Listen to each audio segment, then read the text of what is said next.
I've returned to Toronto's Opera House to speak with my friend Nergal from the Polish band Behemoth, one of the world's most well-known and acclaimed extreme metal bands. Now, Behemoth had been doing their thing successfully internationally for many, many years, and only recently have become extremely popular in their home country of Poland due to a number of mainstream ventures.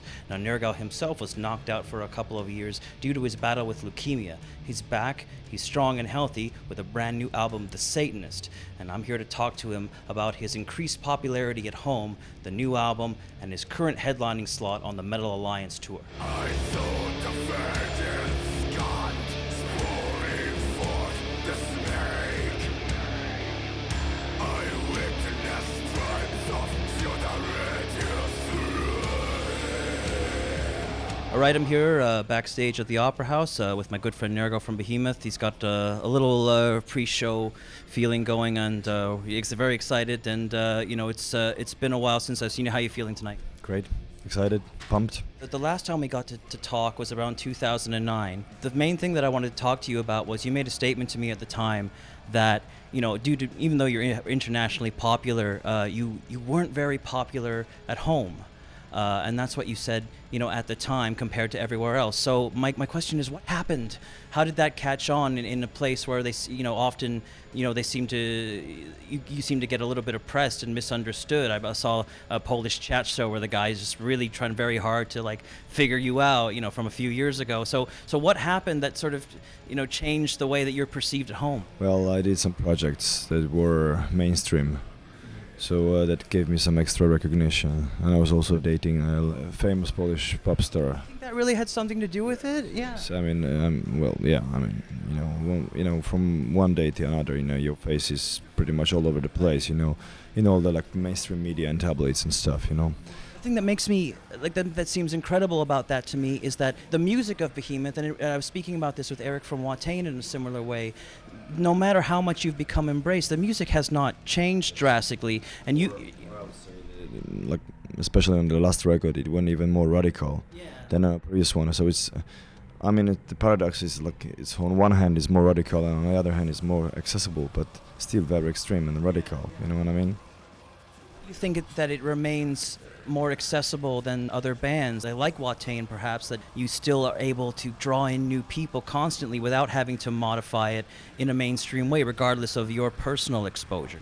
I hate comparing myself to other artists, because I truly think that each one of us is just special and stands out and is unique and so on. Today's extreme metal scene is all about making a lot of noise and just playing, millions of riffs within one song. And I don't really see the point on doing that. You know what I mean? Being technical for the sake of doing it.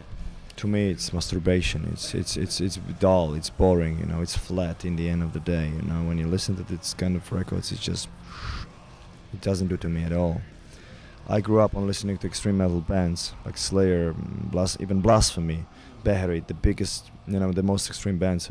When I was growing up, or Mayhem, they would still make songs. You know what I mean? Yeah. It was place for chorus, place for verses, lead, and we keep that formula going. Even though our music is different, we're in a different place. We still compose songs, and that's what people dig after all. The things that have hooks and that are memorable. I'm not doing this to attract people. I'm doing it to attract myself, because I was I grew up that way. I was raised with that kind of music, and I appreciate it in other bands. So I definitely want to do it the same in Behemoth. At home, and the reports are conflicting. They were trying to charge you with something, then it was dropped, and now they're saying, are you still? Is that still ongoing? Yeah. Is that? I thought I read that it got reopened or something. Yeah, it was reopened a couple of times. This whole court structure is super complex. I hardly ever catch up with that. It's my lawyers, that just call me up and say what's the current status of things. Fortunately for myself, the court case ended up with a positive sentence, which means not guilty in my case. So that's how Satan wins.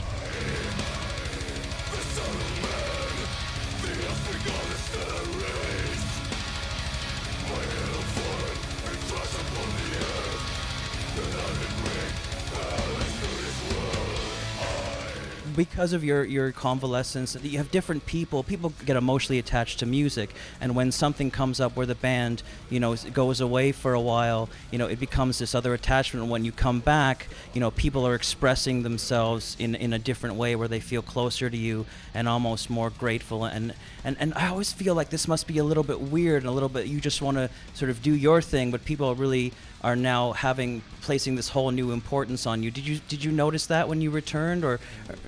I guess so, but I think it's many things that were put together that made this whole so-called rebirth, let's call it that way, or resurrection. Behemoth until the moment that I got sick, was ever-growing band. So we had this growing tendency pretty much from day one. It was slow, step by step. We never really blew up, out of proportions, being like there was no super, hype around us and stuff. But we were building up, So then there was this gap.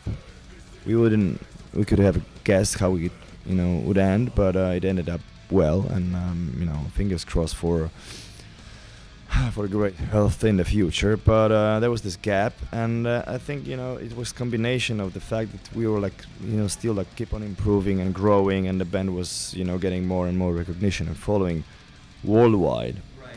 With the fact that we were missed for quite some time, and that's where people realized that wow, they're shit, maybe we start missing something here. You know what I mean? They were cool, they really delivered. They were one of, hopefully most genuine artists around, you know what I mean? I hope that's what people thought we were, Well, I mean, I know I'm honest deep here, so well, whatever, but it feels good. There's a lot of support and a lot of passion and love from the crowd, and we're definitely giving this back. It's a give and take deal.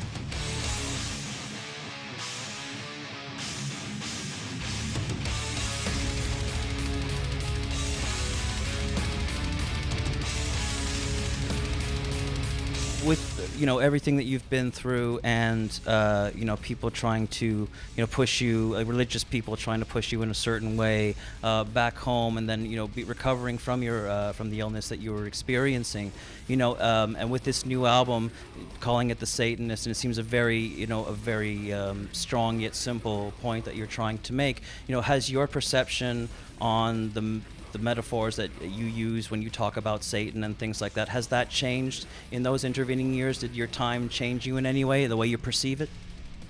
I hope so. I'm pretty sure that every time I put out the record is a different angle and different approach. In most cases, or maybe all of them, it's pretty much about the same stuff. It's about the freedom and liberation. Self-empowerment, will, very healthy things and very human oriented things. And the satanic concept has been with Behemoth from day one, simply because I've always felt associated with the outcast archetypes in our mythology and culture. So I always stood behind their back, and I always, kind of identify myself, you say Satan, I say, there's a lot of values and virtues that are close to every ambitious human being, are pretty close to what this character stood for in his tragic history. So. There's no, this is a figure that's been highly demonized by the Christian doctrines. I just disagree with the way he was approached in the culture, and what we're trying to do with our music and with our philosophy is to bring bring this name, all the distinction. That's what it's called. The word. Yeah. Yeah. But, at home, then, I mean, like I said, you've remained popular internationally for a long time, and that's not really disputable to me. But at home, you say you have all these people because you did some mainstream things and you were dating somebody, and that brought a lot of attention to you. Has that changed the sort of culture at all, where your music and themes wouldn't have been, I guess, accessible by a lot of people at home? Now, are those people sticking around, or is it just sort of like a consumerism where they're just with you for a little while? Has your success there changed the cultural landscape of your home country? I don't know. There's a lot of questions here that should be directed to some psychologist or people who analyze things like that. I don't know, man. I'm like. Seen more permanent support at home, or has it swelled even more, or is it? No, Yeah. I mean it's hard to say, but I mean even if there's people trying to stop us or fight us or disturb us in any way, I'm like whatever. It's part of the same thing, I really see that life is full of symbiosis, and it all makes sense. So I really embrace everything.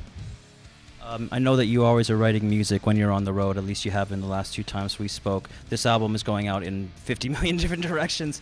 Are you writing anything right now, and does it equal that, or is it similar space? I'm happy that the Satanist left all the doors open for us. You know what I mean? So it's not like okay, we must go this and only way. You know what I mean? Yeah. This band can go like it's multiple. Artistic directions we could take, as well as we could simply call it quits. Whatever whatever option, any option would be good. You know what I mean? I want to thank you so much for speaking to me. Wish you the best of luck on this tour and the show tonight and the album. And do you have any final words this evening? Stay strong. Thanks very much. Salvation.